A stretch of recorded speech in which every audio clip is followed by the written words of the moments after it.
membicarakan masa lalu yang penuh dengan kesedihan, selalu membicarakan masa lalu yang penuh dengan penderitaan. Bahkan ketika dia itu disakiti oleh orang, dia tidak pernah selesai, terlalu mengungkit-ungkit masa lalu, di mana orang itu pernah menyakiti saya. Maka dia sedang menarik diri ke masa lalu, hidup di masa lalu. Apa yang terjadi? Itulah neraka. Itulah nar sebetulnya. Jadi bagi saya sebetulnya, nar dan jannah itu sudah nyata, tidak goib. Sekarang bisa disaksikan, di sini saat ini sekarang. Dan kita bisa buktikan sekarang. Jadi kalau kita sekarang ya, memiliki keyakinan bahwa nanti di sana itu kan suka banyak yang ngasih iming-iming ya, di sana itu ada kehidupan yang seperti ini, seperti itu, dan dia juga belum pernah ke sana. Dan mari kita jujur ya, keyakinan kita ini kan sebetulnya dibangun oleh pihak ketiga. Pertama dari orang lain, yang kedua, mohon maaf ya, dari lembaga-lembaga tertentu yang mengatakan diri lembaga yang paling sah untuk berbicara tentang kebenaran seakan-akan. Yang ketiga adalah dari manuskrip yang kita sebut tulisan suci. Padahal sesuci apapun tulisan, kalau kita tidak mengalaminya, tetap saja bagi saya itu adalah informasi, bukan pengetahuan. Karena pengetahuan sejati itu datang dari pengalaman, bukan dari informasi.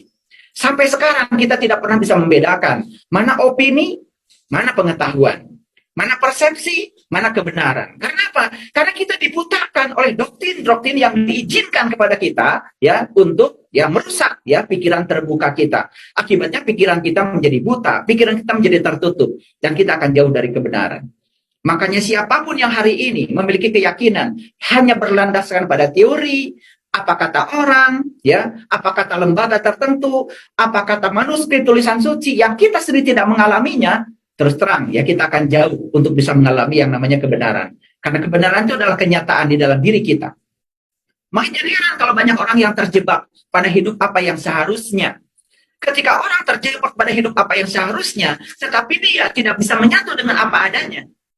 Lihat ya orang yang semacam itu. Beda sekali. Orang yang selalu satu dengan apa adanya, itulah kebenaran, surga. Tetapi orang yang selalu menyatu dengan apa yang seharusnya, maka apapun yang terjadi dalam kehidupannya dia tolak. Dia protes, dia demo, terus saja ya mengeluarkan kata-kata kotor, ingin mengubah orang lain dengan caranya sendiri.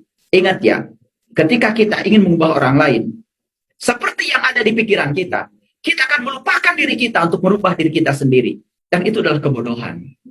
Jadi sebetulnya kebodohan ini sudah mewabah, sudah menjadi paradigma. Ya, ketika di jalan, ya hanya kaca spion aja ya tersenggol orang lain, kita bisa marah.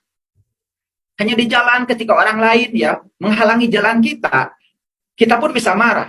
Sepertinya sumber kemarahan semua karena kita dijaga oleh malaikat Malik, oleh ego kita sendiri. Coba sekarang serahkan yang menjaga tubuh kita itu adalah malaikat Ridwan. Malaikat yang ridho, malaikat yang memahami, bukan malaikat yang menghakimi. Semuanya akan menjadi biasa-biasa saja. Dan kita tidak akan pernah membuang-buang energi untuk hal-hal yang tidak penting. Dan itulah yang disebut dengan orang yang bijak, orang yang bajik, ya. Itulah orang yang bijaksana. Nah, itu adalah terminologi Quran surat Hud, ya, tentang nar dan jannah. Sekarang saya ingin memberikan perluasan pengetahuan. Sedikit saja. Dalam bahasa Nusantara nih, ya. Jadi nar dalam bahasa Quran sering diterjemahkan neraka. Sebenarnya di Quran tidak ada kata-kata neraka. Nah, dari mana sebenarnya kata-kata neraka? Ternyata kata-kata neraka itu asli bahasa kita, asli bahasa Nusantara. Dari kata naraloka. Naraloka. Nah itu dalam bahasa Nusantara, ya, dalam bahasa Sanskerta, itu artinya adalah cahaya. Na itu artinya api. Dan ra itu artinya adalah cahaya. Loka itu lokasi, ya, artinya adalah tempat. Jadi naraloka itu artinya tempat yang terkena oleh cahaya dari api. Ulangi lagi ya supaya ngerti. Coba ya. Jadi naraka yang sering disebut oleh kita itu aslinya dari kata naraloka. Na itu artinya adalah api. Ra itu artinya cahaya. Makanya ra ini kan istilah yang sangat penting. Coba ya di negara kita, bendera itu ada ra-nya, ada cahayanya. Ya. Kemudian negara itu ada ra-nya. Rahayat itu ada ra-nya tuh, ya. Itu kata ra ini penting sekali.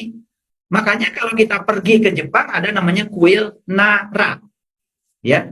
Kalau kita pergi ke Mesir itu ada yang namanya apa itu piramid ya, Amon-Ra. Jadi sebenarnya Ra itu sudah dipinjam oleh bangsa lain sebetulnya. Itu aslinya adalah bahasa bahasa kita. Makanya Ra itu diabadikan di banyak istilah. Ya, jadi Na itu artinya api, Ra itu artinya adalah cahaya. Loka itu artinya adalah tempat. Jadi Nara Loka itu adalah tempat yang terkena cahaya dari api. Sederhana kan? Oke. Nah, jadi oleh karena itu maka ya dalam tradisi leluhur kita matahari itu disebut dengan Nara. Makanya sebetulnya ya Sunda itu sebetulnya bukan nama etnis, tapi Sunda itu dari kata Sunada. Ya, su itu artinya abadi, na itu artinya api, da itu besar. Jadi sebetulnya Sunada itu adalah api abadi yang besar. Makanya ya bangsa kita disebut juga bangsa matahari yang disebut dengan bangsa Sunada. Sunada, jadilah Sunda kan begitu. Dan kita tahu Sunda itu seakan-akan nama untuk sebuah etnis. Padahal sebenarnya Sunada itu dulu nama sebuah keyakinan. Itu nama sebuah ajaran.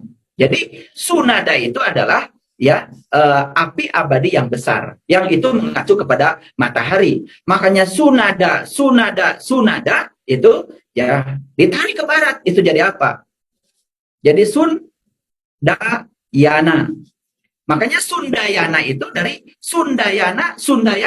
Supaya tidak sama memanggilnya Sun dipanggil jadi San. Ya, Sundayana. Jadi Sundayana. Jadi disebutnya Sunday. Sunday itu apa? Sunday kan jadi minggu, ya. Nah, minggu itu kalau di orang Arab ingin panggilnya Ahad. Nah ini kan kadang-kadang kita jadi rancu ya, nggak mau panggil hari Minggu, nggak mau panggil Sunday, ya inginnya panggilnya Ahad gitu ya supaya lebih religi kan kelihatannya. Padahal nggak ngerti juga religi itu apa, ya. Padahal kata religius itu dari ligiar, religiare. Re itu artinya kembali, ligiare itu artinya menyatu. Jadi religiare itu artinya kembali menyatu. Nah, kembali menyatu artinya apa? Itu antara kaula dan Gusti harus manunggal. Karena asalnya juga manunggal. Kesadaran manunggal antara kaula dan Gusti disebutnya ajaran manunggaling kaula lan Gusti. Itu yang mendorong orang menjadi eling lan waspada. Itu jadi luar biasa itu pemahamannya.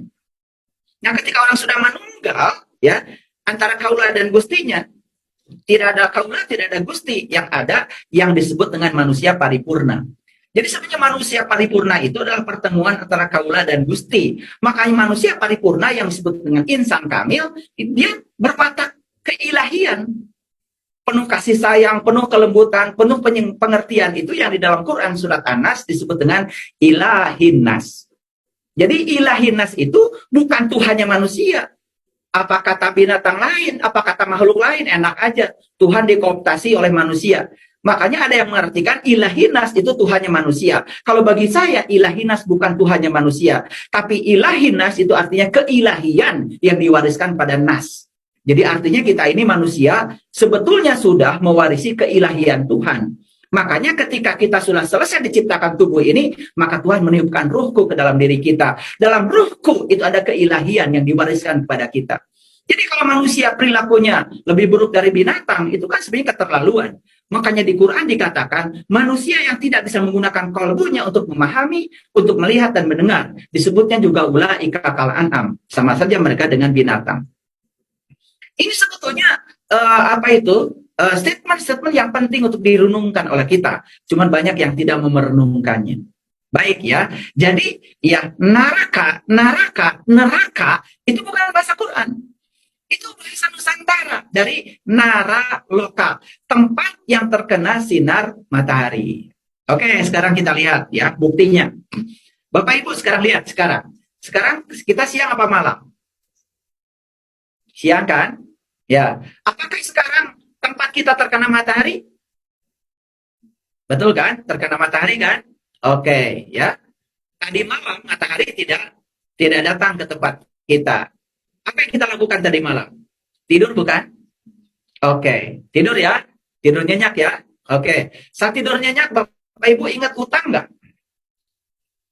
Saat tidur nyenyak, ingat nggak orang yang membenci